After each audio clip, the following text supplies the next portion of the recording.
Space at CES 2023.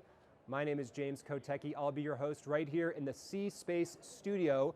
For the next 2 days, we're going to be talking to almost 50, yes, 50, of the greatest minds in media, branding, marketing, communication, technology, and we're going to be talking about NFTs, the future of content, the future of advertising, the metaverse, the blockchain, the future of creativity itself.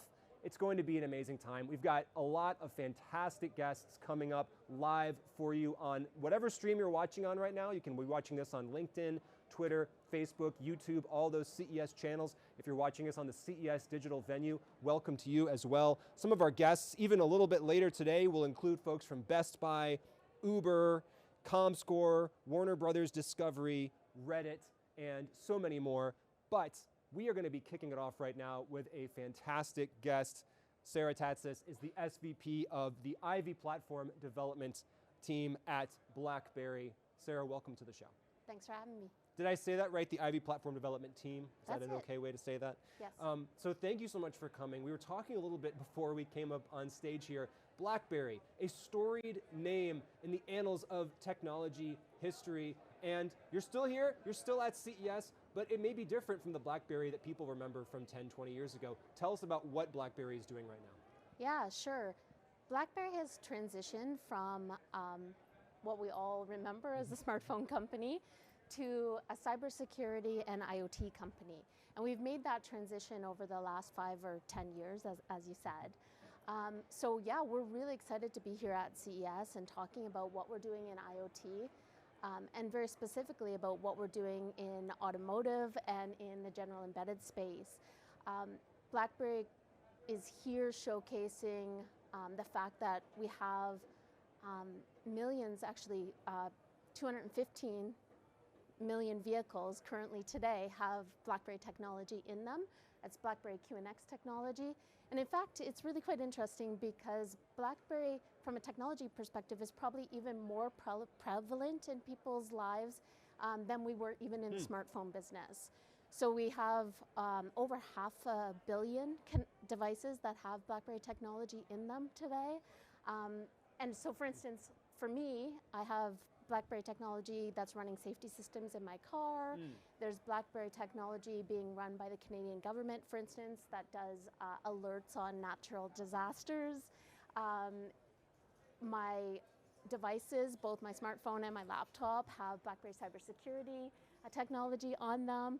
And even trucks that are passing me today on the road, they might be having Blackberry radar or asset tracking technology on them. So Blackberry technology is quite prevalent, and now obviously beyond smartphones. So tell us about the part that you're working on, the Ivy platform development team. What is that all about? Yeah, so a couple of years ago, we announced a co-development partnership with AWS to develop a software platform for the vehicle that essentially takes all the data from the various sensors within a vehicle, makes them available then to be able to do algorithms and process really complex information right in your vehicle. And that can power these really interesting new services. It could be things from your in-cabin experience, it could be things around your assisted driving ADAS systems, and as well, it could be just the experience that you're having in your vehicle. So this is software that I both am aware of, and then a lot of stuff that I may not be aware of that's running in the background. That's right. We're really providing a platform for automakers to be able to innovate and put new services to their consumers, and we're providing that platform and capability. So paint me a picture if what you're doing succeeds and people are integrating their software and using this Blackberry Ivy platform to do it. What does the future of my commute look like? What are some of the experiences that I as a consumer would have when I get into my car? Yeah, I mean, we're really excited actually because today we're announcing that we have our first design win for Blackberry Ivy. So we are going to have Ivy in a production vehicle in China. And what it's running is a use case or a scenario related to essentially giving better prediction on battery range. So one of the key problems with EV or electric vehicle adoption is that people are very nervous and lots of anxiety around, am I going to get where I need to be before I need to recharge my battery? And so we've partnered with a number of ecosystem players to essentially have Ivy be the platform for running these complex algorithms that give a better range prediction. And that's with our partner Electric Vehicles and Pateo. So, and that design win is with Dongfeng. So that's an example. You'll have these better algorithms to kind of use your electric vehicle. But other things, like we can really see a vast innovation ecosystem being able to develop here, where once you have access to all this data and a platform for running it, you can think about all the things that you could then put in. It could be new driver experiences, it could be passenger experiences, could be things like predictive maintenance, getting a better handle around how I use my vehicle. And I think it'll be much like the smartphone space, where we weren't really sure what people were going to be able to do with smartphones at the beginning, but once the platforms were there and you had now the capability of putting applications, we just saw the kind of explosion of all these useful and productive apps, and I think the vehicle of the future will be like that. Are you planning for a future of self-driving cars? Is that in the near-term horizon? I've been hosting this show for a few years, and people's predictions about self-driving cars, have changed over time. I think some of the extreme hype has maybe died down, and people not expecting themselves to be self-driven completely anytime soon. But what's your understanding of that future? Yeah, I think like it all starts with connected vehicles first, and then they're going to evolve towards that autonomous driving experience. But I think there's still a long way to go there, and we're supporting automakers on how they're gonna get to that. And a lot of the basis of that really comes to the software definition of vehicles, which is essentially a way of providing functionality to a vehicle not based on the hardware that's in the vehicle, but rather the software platform. And automakers are still on that journey. So I think it's still going to be some amount of time before we see like broad mass adoption of autonomous vehicles. Is there some kind of point in the future where, and maybe we're already there, where the software actually becomes more important than the hardware that's in the car, or just the way that that's perceived? I mean, I assume the first cars to have any kind of software in them, I assume it was just kind of a minor thing. Now, obviously, it's heavily integrated into it. Do we eventually foresee a future where a box on wheels is kind of commoditized, and really the differentiating experience is the software that's running on the vehicle? Yeah, I think it's certainly true that we're moving much more software defined. There's about 100 million lines of code in any given car today. Yeah. So, and each automaker has broad plans around software and data services that they want to provide to consumers.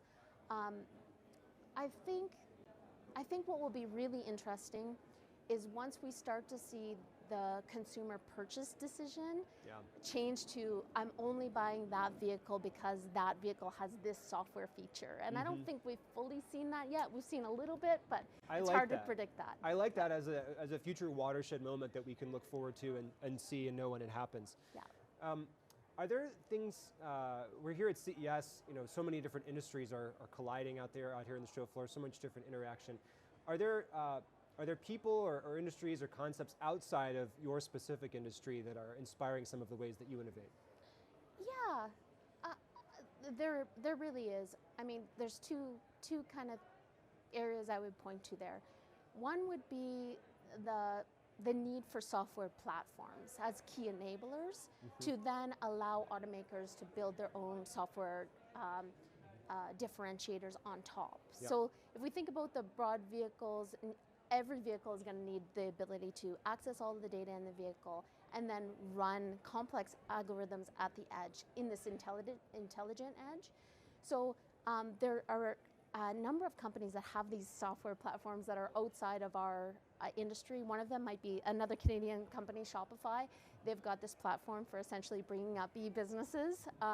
And we kind of can think of that as well. We're providing foundational software, and then automakers can use their limited software resources, because everybody's looking for software engineers here, to focus them on the differentiating factor. And so I think that platform side is one. And then I might be a bit biased, but I'm also really quite inspired by AWS and their kind of customer obsession around helping their customers to solve some really complex issues. And the reason I say biased is because they're our co-development partner for Ivy, but really looking at the customer's problems and how can we solve them. Your brand has obviously gone through a major shift, as we talked about at the beginning of this interview. Did you learn any lessons that you can pass on to others who are considering or going through a similarly massive tectonic shift, or at least attempting to do it? Because I assume when you made that shift, there's no guarantees in business. Can we pull this off? There's probably some brands here at CES that are thinking about something like that. What's your story? What are the lessons that you take from that? Yeah, I think it's a really good question. I think we've learned lots over that transition period, and I think the key is recognizing that if you can solve a customer's problem, even if it's in a different area, then you're adding value, right? And that's really what it comes down to. So our company shifted towards this IoT space as well as the cybersecurity space, and we leveraged a lot of the strengths that actually we used in smartphones. So you also don't want to start from scratch, right? So we are leveraging, even in the Ivy platform, our knowledge of the smartphone space and the ability to essentially provide secure platforms for downloading applications to the vehicle, which is very much like smartphones, and being able to run that in a mobile way. And in fact, automotive is making this shift, which is much closer to a mobility endpoint, or a mobile endpoint, which we know a lot about, and away from that hardware non-connected device. So use your strengths, I'd say, is one, and number two would be solve a customer problem. And you get to have that moment of surprise and delight when you run into someone who hasn't encountered the brand for a long time. Yes, we're still here and we're doing some cool things. Yes, that's true. Well, Sarah Tatsis of Blackberry, thank you so much for joining us today. We really appreciate you being our very first guest here at CES 2023. Thank you so much.